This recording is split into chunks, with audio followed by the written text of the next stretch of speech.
బంగారం కొట్టు దగ్గర నుంచి బడ్డీ కొట్టు దాకా అందరూ మనల్ని మోసం చేయాలి అని చూస్తూనే ఉంటారండి. ఏది కొలతల్లో తేడా, తూనికల్లో తేడా. అంటే బంగారపు కొట్టు అయితే జస్ట్ 1 గ్రాము, హాఫ్ గ్రామ్ అయినా గానీ వేలల్లో మిగులుతుంది. ఇక బడ్డీ కొట్లు, కిరాణా కొట్లు, మార్కెట్లు, రైతు బజార్లు అది ఇది ఏముంది డైలీ డౌట్‌ఫుల్‌గా ఒక విషయంలో చూస్తూ ఉంటాం. ఆ కాటా కరెక్టేనా?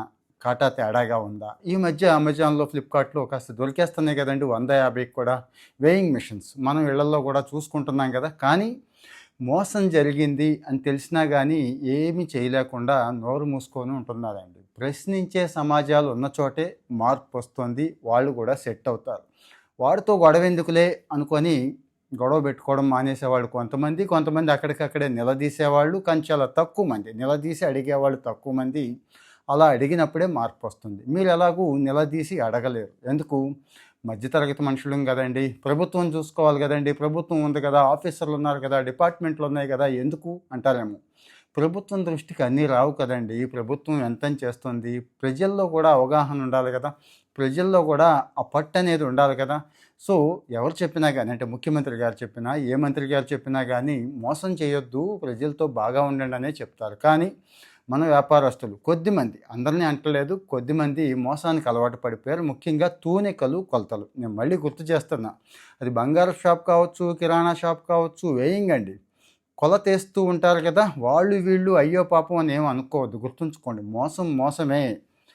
10 గ్రాములైనా మోసమే, కేజీ అయినా మోసమే. ఇలాంటి మోసం మీరు ఐడెంటిఫై చేసినప్పుడు మీకొక బ్రహ్మాస్త్రాన్ని ఇస్తున్నాను. ఇదిగో ఇక్కడ చూపిస్తున్నాను చూడండి ఆ సర్క్యులర్ కూడా. 1100కి ఫోన్ చేయండి, చెప్పండి అని చెప్పి స్వయంగా ఆ శాఖ వాళ్ళే చెప్పేస్తున్నారండి. అంటే ఏమీ లేదు. ఇది ముఖ్యమంత్రి గారికి సంబంధించిన హెల్ప్‌లైన్. అంటే వెంటనే వాళ్ళు చక్కగా రిసీవ్ చేసుకుంటారు. మీరు కాస్తో కూస్తో ఆ షాపు అడ్రస్సు, వివరాలు చెప్పగలగాలి. మీరు ఏ షాప్‌కెళ్లారు, ఏమి కొన్నారు, ఎంత వెయిటు తేడా వచ్చింది, మిమ్మల్ని ఎలా మోసం చేశారని చెప్తే ఆ జిల్లా కలెక్టర్ గారికి వెళ్ళిపోతుంది. అక్కడ తూనికలు, కొలతల శాఖ అధికారులు ప్రతి జిల్లాలో ఉంటారు. కాస్త తక్కువ మంది ఉంటారు కాబట్టి వీళ్ళు ఎక్కువ తిరగలేరండి. సో, మరి మనం కంప్లెయింట్ అంటూ ఇస్తే ఖచ్చితంగా పనైపోతుంది. ఇది నాకెందుకండి అనుకుంటే ఇక అంతకు మించి దరిద్రం లేదు. అరే మార్పు రావాలి, ఈ సిస్టంలో మార్పు తీసుకురావాలి, అరే వ్యవస్థలో మార్పు తీసుకురావాలి, మన వంతు మనం కృషి చేయాలి, ఎన్నాళ్ళు భరిద్దాం ఈ మోసాన్ని అనేవాళ్ళు ఉంటారు చూడండి. వాళ్ళు కావాలండి ఈ సమాజానికి. సో, మరి వాడేసుకోండి ఆ నంబర్‌ని. ఎంత వీలైతే అంతమందికి షేర్ చేయండి. ఒక లైక్ ఇస్తే ఆటోమేటిక్‌గా వీడే షేర్ చేస్తాడు. ఫాలో అవుతూ ఉంటే ఇలాంటి మంచి విషయాలన్నీ కూడా చెప్పుకుందామండి. ఫాలో అవుతూ ఉండండి. Thank you.